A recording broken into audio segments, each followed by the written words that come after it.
Abrimos as portas para mais um clube privado e hoje temos como convidado Olga Cavaleiro, neste caso é a convidada, que é a Presidente da Federação Portuguesa das Confrarias Gastronómicas. Obrigado por estar aqui connosco. Olga Cavaleiro, neste momento estamos a gravar este programa, esta entrevista, a poucos dias da apresentação do seu livro, que é uma compilação de crónicas. Quando esta entrevista for para o ar e ficar online e for publicada no Diário As Beiras, a apresentação já foi feita. No entanto, podemos falar um pouco sobre o seu livro. Eu pergunto-lhe, o título é sugestivo, A Minha Viagem por Portugal. Isto não é uma versão gastronómica de Viagens na Minha Terra, com um perímetro geográfico mais alargado? Sim, de certa forma acaba por ser. Aliás, a escolha do título foi precisamente a pensar noutras edições, noutras publicações de autores muito mais... E a pensar também em Almeida Garrett. Exatamente. E de autores portugueses que, de certa forma, fizeram a sua viagem por Portugal.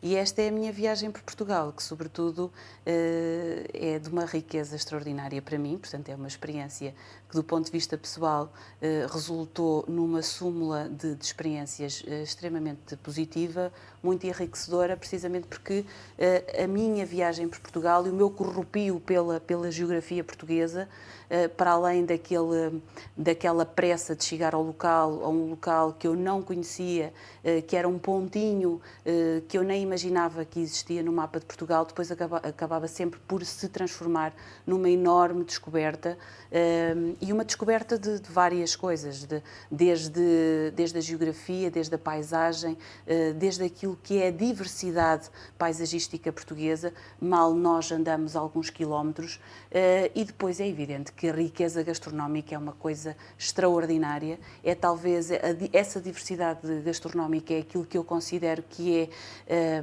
a nossa principal característica, é realmente o nosso fator positivo, ou seja, para algumas entidades e até naquilo que é a apresentação da gastronomia, muitas vezes a diversidade gastronómica não é vista como sendo um fator positivo. Para mim com toda a certeza, e está refletido nesse conjunto de crónicas que escrevi para o Semanário Sol durante o decorrer de 2015, e o que é certo é que no final, de facto, é uma viagem por Portugal muito rica e que me deu imenso prazer escrever. A Olga Cavaleiro não está aqui por acaso.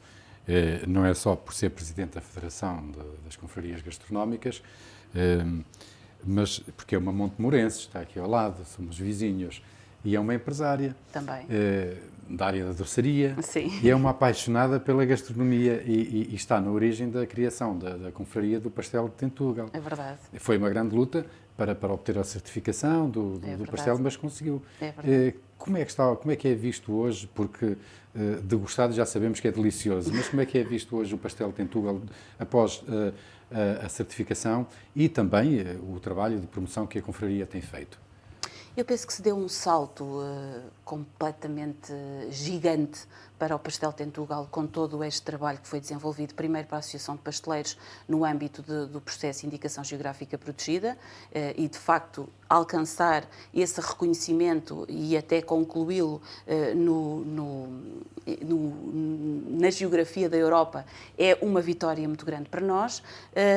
E depois, todo aquele trabalho que foi desenvolvido pela confraria também permitiu dignificar o nosso doce, porque uma coisa era, talvez há 10 anos atrás, em que o pastel era bom, ninguém se escusava a reconhecer que ele era de facto algo que era uma boa experiência de se ter, mas a verdade é que era preciso colocar o pastel num outro patamar, era preciso dignificá-lo, era preciso valorizá-lo, era preciso fazer a sua associação com o património arquitetónico, histórico e cultural de Tentugal, era preciso mostrar a sua força económica, era preciso mostrar que no fundo ele não deixa de ser e nós temos a consciência disso, é um símbolo cultural do nosso Baixo Mondego. E, portanto, nós até costumamos dizer que Tentugal é a vila mais doce do Baixo Mondego, precisamente porque atrás do pastel Tentugal vieram tantos outros doces e cada uma das pastelarias soube, dentro daquilo que foi a sua experiência, criar imensa doçaria que faz com que quando nós, ou quando as pessoas vão a Tentugal, possam saborear sabores muito diferentes. E essa doçaria é toda ela muito diferente. O pastel de Tentugal está para o Baixo Mondego como os pastéis de nata estão para o país? Eu penso que sim, aliás, eu já me atrevo a dizer uma coisa um bocadinho mais e ser um bocadinho mais ousada. Eu acho que neste momento o pastel Tentugal está a caminho de se tornar um símbolo nacional também. Para isso tem contribuído o trabalho que nós temos feito, todo o trabalho de valorização cultural, as publicações que fazemos, a investigação histórica, mostrar que o pastel é muito mais do que ovos, açúcar, farinha e água, quer dizer, é toda ela uma simbologia cultural que nos representa, é algo com que as pessoas se identificam. Uma das ações que nós desenvolvemos e continuamos a desenvolver veio permitir precisamente isso, que foram as visitas guiadas, quer à Rota da Doçaria, quer à Rota do Património, tem trazido imensa gente a Tentugal, desde pessoas mais conhecidas, desde pessoas que muitas vezes nem sequer ler nem escrever sabem, mas que se emocionam, mas que choram, mas que ficam com pele de galinha, que querem repetir a experiência, que querem lá voltar e que levam o pastel Tentugal não como algo que é de Tentugal e que nasceu no convento e que é feito hoje para as pasteleiras, mas não. Quando eles saem em Tentugal, eles saem com o pastel Tentugal sendo deles já também. O Gérard Depardieu foi com uns quilos a mais depois daquela visita a Tentugal que a Olga conseguiu organizar, até porque me disseram até esteve a marcar mesmo o sítio onde o helicóptero aterrou. Como é que conseguiu levar o Gérard Depardieu? Para quem não sabe, é um famoso ator francês. Exatamente. Que optou pela nacionalidade russa para não pagar impostos na França. O Gérard Depardieu foi talvez a experiência mais forte que eu tive naquilo que são as visitas a Tentugal. Conseguir a visita dele, lá está. Não foi por magia, foi só a tradução do nosso trabalho sério, responsável, sempre muito cuidado e sempre feito com uma grande planificação e com uma grande organização. E quando se perspectivou a possibilidade dele ir a Tentugal, eu posso dizer que na altura estavam a ser escolhidas os vários pontos por onde ele iria passar no país. E, portanto, quando foi feita a visita técnica, digamos assim, nós soubemos convencer quem lá foi e soubemos pelaquilo exatamente que eu estava a dizer, pela competência, pela seriedade, pelo profissionalismo e pela consistência de trabalho. E o Gérard Depardieu adorou. Posso dizer que quando ele adorou o convento. Aliás, uma das coisas que eu guardo na minha memória com muito carinho foi o momento em que ele se despediu de mim e em que já ia entrar no tal helicóptero que aterrou onde eu andei a fazer as marcas com tinta branca. E ele já ia para entrar para o helicóptero e de repente começa a gritar por mim e eu pensei, o que é que se passa? Então, mas já nos despedimos, já levo aos pastéis, o que é que se passa agora? E de repente ele dá-me um grande abraço e disse mesmo que eu tinha mudado a perspectiva que ele tinha dos conventos e da história dos conventos e daquilo que era a força e da vivência dos conventos, e isso deixou muito satisfeita. Mas quando o Gérard Depardieu estava a ver o esticar da massa, ele ficou agitadíssimo e só queria aproveitar o momento. Ele queria, filmem isto tudo, tirem muitas fotografias porque isto é arte, chamem o cenógrafo, nós temos que fazer alguma coisa com isto. E, de facto, esta visita de alguém que tem muito mundo, que viajou muito, que conhece muita realidade, dar-nos esta certeza permite também estimular o nosso trabalho e dar-nos a certeza de que vale a pena continuar a acreditar que o pastel Tentugal de facto já representa um bocadinho o nosso país. Não vamos concentrar a entrevista em Tentugal, não é? Mas a verdade é que Tentugal é uma vila com uma mística histórica impressionante. Eu lembro-me que não muito tempo antes de morrer, José Saramago esteve lá, porque ele ajudou a recuperar o órgão de tubos da Igreja de Tentugal. Aliás, tem muita história, Tentugal. Tentugal tem muita história e lá está, esse é o trabalho que a Confraria faz, recupera essa memória histórica. Normalmente, quando se falava de Tentugal, falavam-se dos pastéis de Tentugal. Atenção, há 10 anos atrás falava-se do pastel Tentugal, estrada nacional de algumas pastelarias. Hoje fala-se de Tentugal, convento, conhece o convento, conhece entretanto a Igreja da Misericórdia, conhece a Igreja Matriz, vai-se até um bocadinho àquilo que é a história mais antiga de Tentugal através da Igreja Matriz, mas depois nós fazemos outra recuperação histórica. Vamos àquilo que é o início de Tentugal, aquilo que são as primeiras referências, e aí percebemos que afinal já não estamos a falar em 450 anos de história porque são os 450 anos do convento. Não, estamos a falar em 10 séculos de história. E ainda fazem a feira do pastel de Tentugal? Não, a feira da doçaria não a fazemos. Não a fazemos precisamente, talvez porque o investimento em Tentugal deveria talvez ser maior, até porque é preciso não esquecer, e essa é uma parte importante, é que num concelho que todos nós sabemos as suas características, é rural e deve-se orgulhar dessa ruralidade e, portanto, deve fazer também... E agrícola, quando eu falo rural, estou, sobretudo, a referir-me a essa vertente agrícola que é tão forte. Do Baixo Mondego, é precisamente. E que quando eu vou, por exemplo, para outros locais e represento a Federação, falo sempre do meu Baixo Mondego e desta paisagem magnífica que nós temos e desta riqueza. Mas a verdade é que Tentugal representa um grande elemento económico no concelho. Não nos podemos esquecer que a indústria também. A indústria, mas eu não falo da indústria, mas eu não falo da outra indústria. Eu falo da nossa indústria. Nós estamos a falar que todos os dias são vendidos ou saem em Tentugal cerca de 10 mil pastéis. Para todo o país?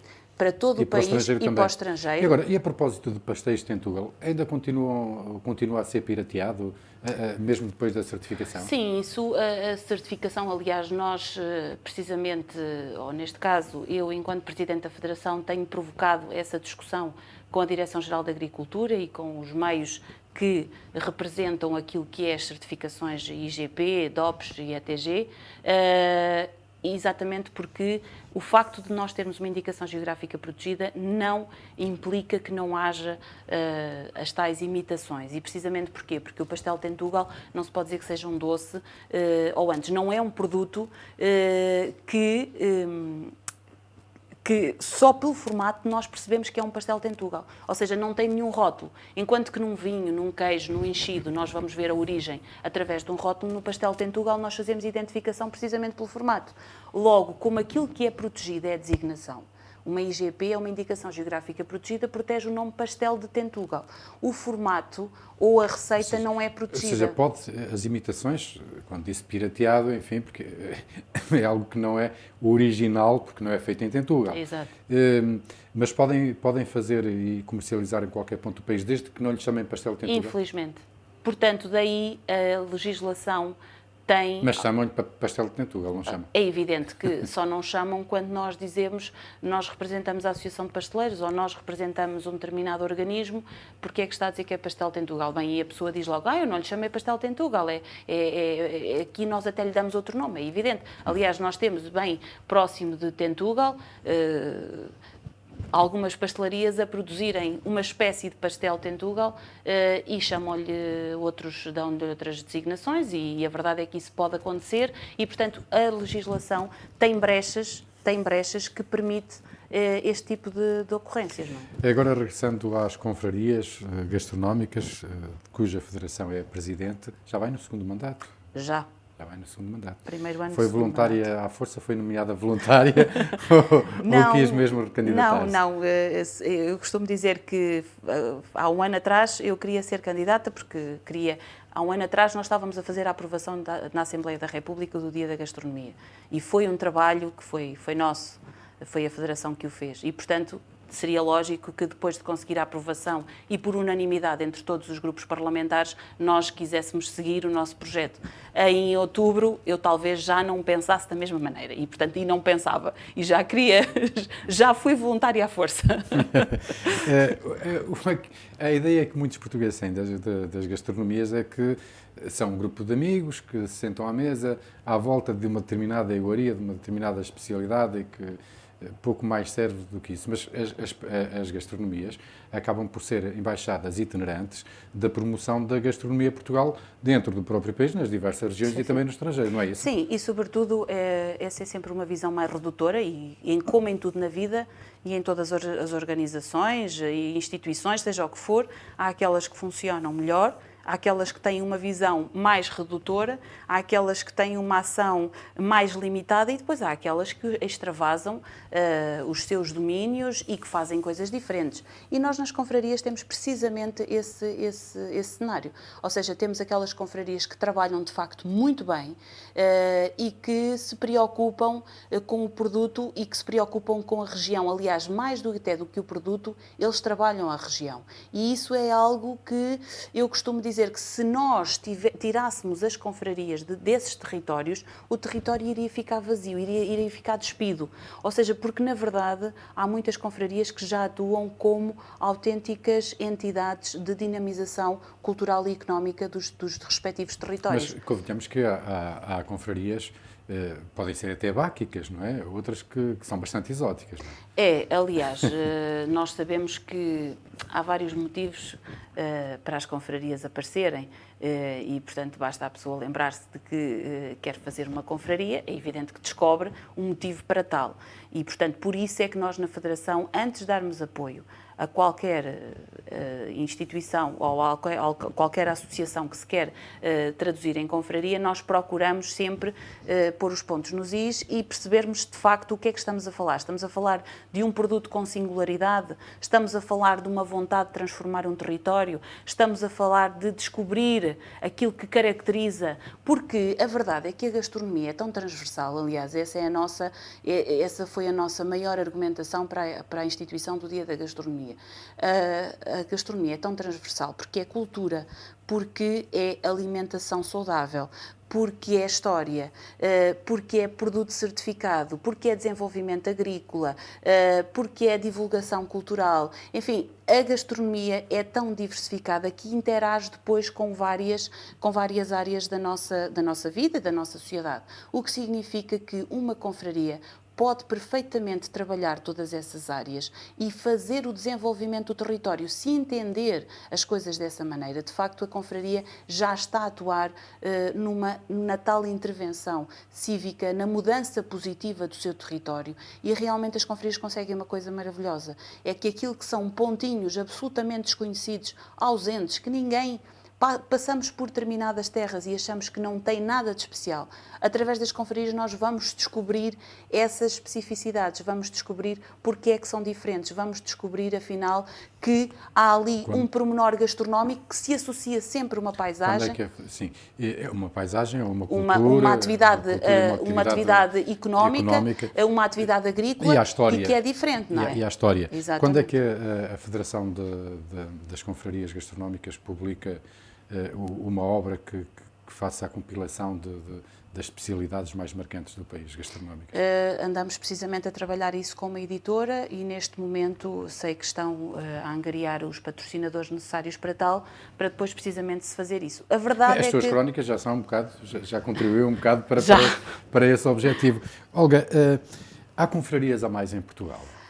Eu não diria... Isto a propósito da sequência da nossa conversa, que há algumas que são exóticas, não quer dizer que não tenham razão de existir. Há umas que são exóticas e que não contribuem absolutamente para nada. Talvez a não ser para uma má imagem, isso é negativo. Agora, eu não direi que há confrarias a mais, eu acho é que estamos a viver um período em que as confrarias são muitas vezes também recursos que as próprias câmaras municipais usam para divulgar o seu território, o que é excelente, desde que depois se mantenha a razoável independência em relação ao poder político que domina o município, não tem qualquer problema. Portanto, eu penso que neste momento as confrarias também estão com uma boa imagem, ou seja, o facto de haver muitas confrarias também nos diz que tal resulta do bom trabalho que está a ser feito por algumas, e isso é muito importante. Por isso, no universo das 80 que são associadas à Federação, nós poderemos dizer que mais de 50% trabalham bem, fazem uma boa ação nos seus territórios e, por isso, acabam depois por incentivar outras localidades a ter confrarias. Quantas confrarias tem o Baixo Mondego? O Baixo Mondego, propriamente dito, o Baixo Mondego tem duas. Estamos a falar de Baixo Mondego só. Baixo Mondego não incluímos a Gândara. Sim. Não, incluímos a Gândara desde que seja distrito de Coimbra, não é? Que há a Confraria do Nabo, em Carapelhos, não é? Sim, mas já é... É distrito de Coimbra. Está-me a falar então do sim. distrito de Coimbra. Sim, mas esta zona Pronto, porque quando me fala em Baixo Mondego... Pensa-se em Coimbra, Figueira da Foz e Montemor, é isso? Mas sim. também há Açor, não é? Pronto, mas lá está, portanto, para esse... Mas, ok, no distrito de Coimbra, então. No distrito de Coimbra, sei que é um dos que tem mais, talvez exista umas 10, 12. Mas faz falta alguma no distrito de Coimbra que ainda não existe? Faz. De algum produto gastronómico? Faz. Qual? Eu acho que Coimbra e toda esta zona têm muitos produtos que não vou estar aqui a realçar um ao outro, porque acho que não o devo fazer, mas acho que faz falta. Faz falta, sobretudo, capacidade de ação. Mas não há uma que faça falta, que acho que deveria existir, devido à carga histórica e desse determinado produto, essa iguaria? Lá está, não vou... Isto é uma resposta politicamente correta, não é? Ou gastronomicamente correta, se quiser.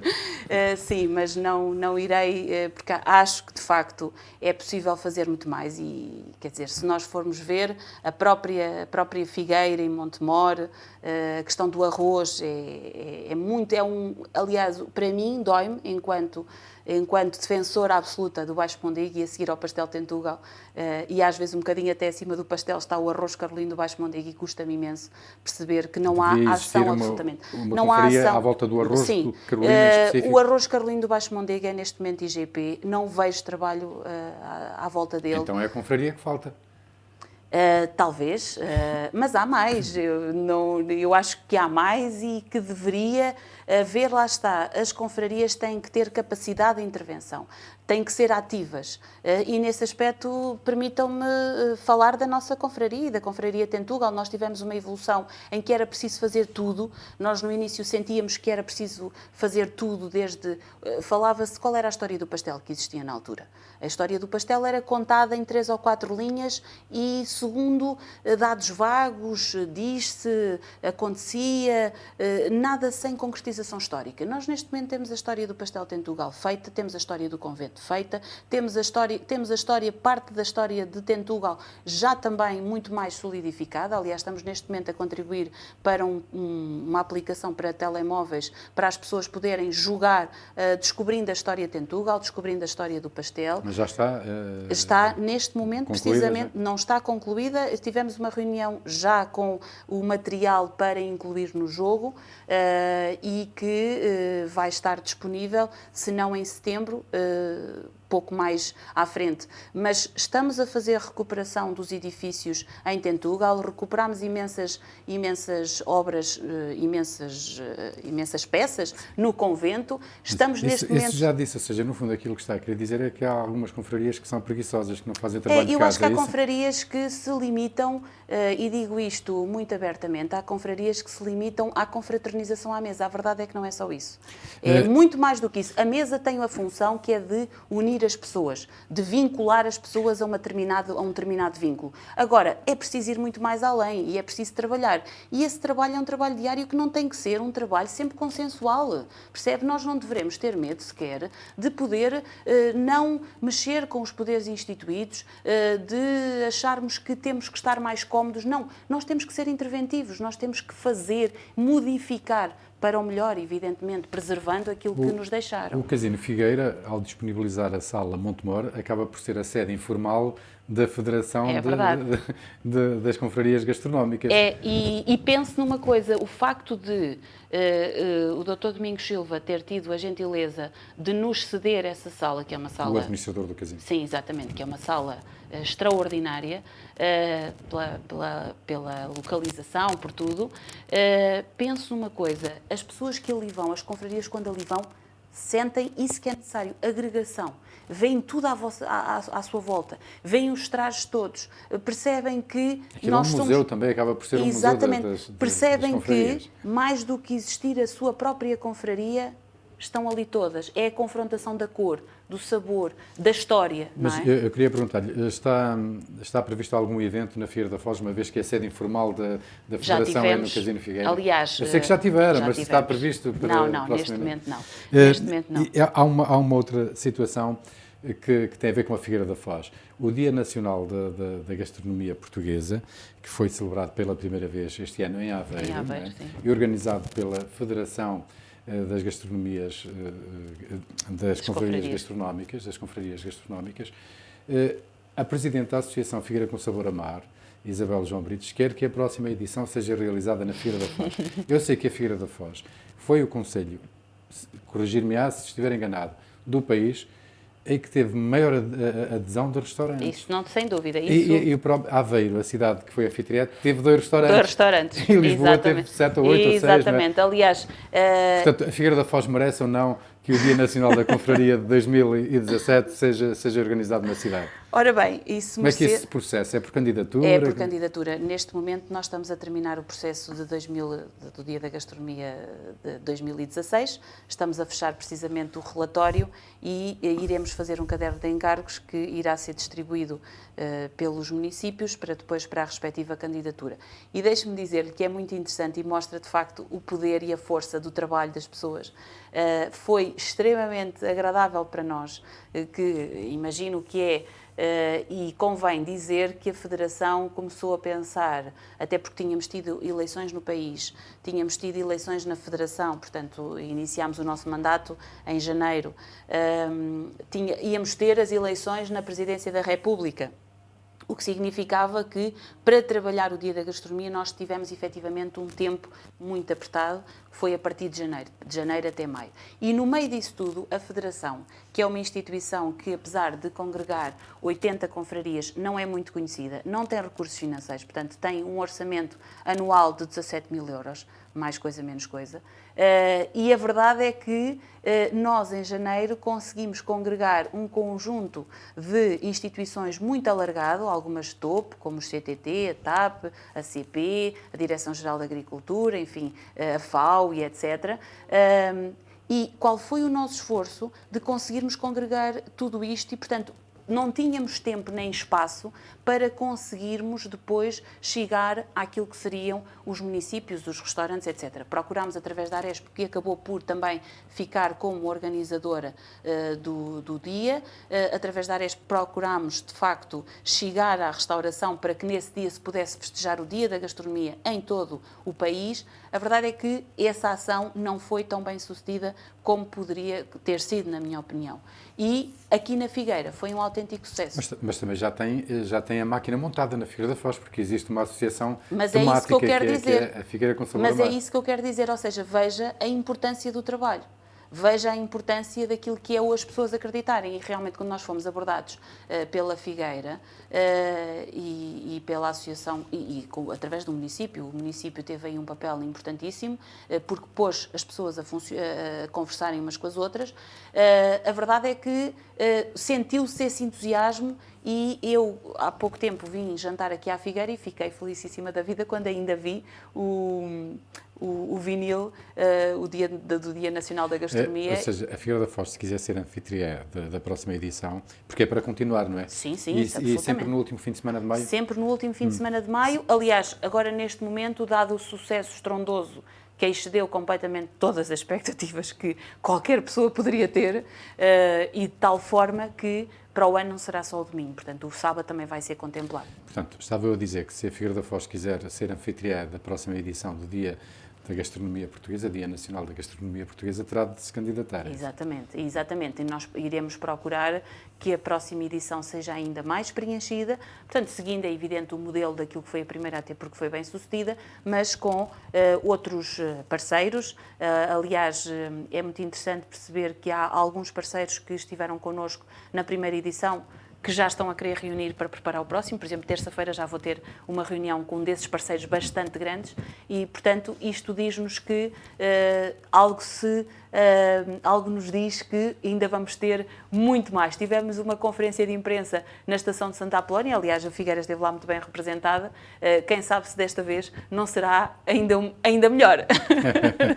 Mudando agora de registro na entrevista e para concluirmos, Com tantas ocupações, tantas responsabilidades que a Olga Cavaleiro tem, presumo que respira, que consegue respirar no intervalo de tantas coisas que tem para fazer, e ainda lhe resta tempo para ter hobbies, por exemplo. Para ter hobbies? Completamente. Aliás, se nós não tivermos essa capacidade... Qual é o seu hobby preferido? Eu tenho muitos, aliás, só mesmo assim, e para mim um hobby pode ser no intervalo de qualquer coisa entre duas. De facto, tenho uma vida bastante agitada e só consigo manter a calma precisamente porque mantenho essa capacidade de me isolar nos intervalos, não é? Porque eu acabo por não Então ter... o seu hobby é a reflexão? Não, o meu hobby é sobretudo andar a pé, andar de bicicleta, ouvir Fotografar música, a natureza fotografar, também, não é? fotografar e ler. E nesse Ler, a momento... propósito de ler, qual é o seu livro, o seu autor preferido? Bem, olhe, essa é uma pergunta difícil porque eu tenho tantos autores preferidos que nunca me consigo... E não há nenhum livro que a tenha marcado? Há vários. Eu acho que nunca consegui definir a minha vida por um livro, sei lá, depende Mas das já dava um fases. livro. Sim, depende das fases da vida, não é? Eu comecei por ler muito Albert Camus, devorei todos os livros do Albert Camus, depois passei para o Nietzsche na fase dos 15 anos, Milan Kundera, sei lá, depois... E do Nietzsche que leu o Anticristo, assim falou Zaratustra. Assim falava Zaratustra, Sei, exatamente, esse é imperdoável. Marcou muito Albert Camus, li isso com 15 a 6 anos, 17, portanto é normal que marque. E, surpreendentemente, e até porque não tem nada a ver com a minha área, leio muito sobre gastronomia, obviamente, leio muito sobre história, sou capaz de ler livros de história, porque para mim são uma história, não é? São várias histórias, e surpreendentemente agora, surpreendentemente ou não, nada, aliás, já li todos os livros do António Damasio e tinha deixado o último e andava à procura de algum tempo. Não começou com o erro de Descartes? Não, já li o erro de Descartes, a consciência, o sentimento de si, já li-os todos. Eu perguntei que começou com o erro de Descartes, Não, por acaso comecei com o segundo dele e depois é que fui ler o erro de Descartes, depois li Ao Encontro de Spinoza. É curioso como a ciência, neste caso a neurociência, consegue traduzir-se numa boa obra literária. Sim, perfeito. Também falou que gostava de ouvir música. Tem algum grupo preferido? Deve ser da década de 70. Bem, se fala, lá está, isso depois depende dos períodos, não é? Quando nós somos jovens, o que é que eu gostava mesmo? Era Doors e o que vai atrás disso, não é? Mas sobretudo Doors. Pois, Doors, de facto, tem muitos que vão atrás porque eles iam à frente. Exatamente. Literalmente. Literalmente. Foi mas pena que o Jim passamos... Morrison tivesse partido prematuramente. Exato, mas quis ir tão depressa. Quis ir tão depressa. Aliás, eu li a biografia, isso não faz parte. Daqui ninguém sai vivo, não é? Exatamente. American Prayer. Exato. Eu acho que faz parte da nossa... também de nos construirmos a nós próprios, não é? E depois passamos por diversas fases, não é? Desde a música clássica e depois o jazz. Acho que depende muito. Nós vamos aprendendo e isso é que é ótimo, não é? Portanto, agora ando na fase do jazz. O jazz, aprende-se a gostar de jazz e não é fácil, mas depois de se aprender... Adora-se. Adora-se e mais. Agora também está muito na moda o jazz e sobretudo aquele jazz soft, não é? Mas eu gosto do jazz mais pesado. Mas também, provavelmente, também mais jazz de fusão, como Herbie Hancock, Miles Davis, Weather Report, entre outros. Pronto, mas não vamos falar agora de jazz, porque senão teríamos aqui uma conversa muito longa. Tem algum ídolo? Não, por acaso, nem na juventude eu tinha ídolos. As minhas amigas tinham as paredes forradas lá com os pósteres. Os atores e os cantores? Não, nunca fui. Nunca fui. Lá está, os meus ídolos, ou aquelas pessoas que eu admirava, lá está, não é? Gostar de Nietzsche aos 17 anos não é assim muito normal e como ele já tinha morrido e não sei se havia fotografia ou não, nunca tive nenhum póster no quarto. A J, não é? Jimi Hendrix, Janis Joplin, Jim Morrison, não é? Sim, não, mas nunca fui propriamente de ter ídolos. Mas também o James Dean, numa outra, antes deles, mas passando à frente. Não tem um ídolo, mas tem alguma pessoa que lhe sirva como referência? Curiosamente, as pessoas que me servem de referência são pessoas que não são conhecidas. São pessoas... Eu valorizo muito a vida e valorizo sobretudo o encontro. Eu acho que a nossa vida é feita de pequenos encontros e são esses pequenos encontros que eu tive ao longo da minha vida e posso dizer que me arrepio quando digo isto. São pequenos encontros que às vezes passam por grandes conversas, pequenas conversas, frases soltas, mas a verdade são isso que me motiva e que eu vou sempre aprendendo alguma coisa. Eu costumo dizer que eu sou quase como uma esponja, eu absorvo muito aquilo que as outras pessoas me dão e preciso mesmo muito dessa energia. Aprendo imenso e, aliás, com as confrarias é precisamente isso. Eu, quando vou a um local, eu não estou tão preocupada com a festa, mas vou falar com a senhora que faz a broa e que me conta qual é a oração que ela põe, que ela faz e a forma como transpira e como fica ansiosa. E esses pequenos encontros ao longo da minha vida com pessoas que... E olha, é muito interessante porque esses pequenos encontros às vezes depois resultam em relações que nós prezamos. Convidei algumas dessas pessoas que eu fui encontrando e vou tê-las em Lisboa e, de facto, na apresentação do livro. Isso é muito, muito bom, Acha muito que grato. se os portugueses, ou se mais portugueses, conhecessem melhor Portugal, porque tem uma diversidade histórica, paisagística, gastronómica, cultural, bastante singular, porque é um país relativamente pequeno, se os portugueses conhecessem mais e melhor Portugal, teriam uma ideia diferente do país, porque somos bastante fatalistas, não é? Sim. Bastante críticos. Aliás, isso é uma das coisas que eu critico. Acho que nós, se conhecêssemos Portugal, se nos dessemos ao trabalho de não olhar em frente, mas olhar o panorama geral, de vermos as diferenças, de percebermos que essas diferenças são a nossa riqueza, de olharmos menos para o nosso local e percebermos que poderemos muito facilmente estabelecer uma parceria com o local ao lado e chegar ainda mais longe. E, sobretudo, se tivéssemos esta capacidade de acreditar, nós chegávamos mesmo mais longe. Ainda que fosse de empate até à vitória final, exatamente, não é? Mas chegamos e isso é que importa, não é? E vamos conseguir mais. Eu acho que falta muito essa convicção. Quando eu começo a olhar até mesmo para o meu próprio percurso, eu percebo isso. Nada que tem que ser fatalista. Não temos que achar, aliás, neste momento nós temos todos os recursos à nossa disposição. Vamos tentar. E depois, se não conseguirmos, pelo menos tentamos. A propósito da sua experiência pelo país, gastronómico e paisagístico, também cultural, histórico, há alguma viagem, e não tem de ser obrigatoriamente feita em Portugal, que a tenha marcado?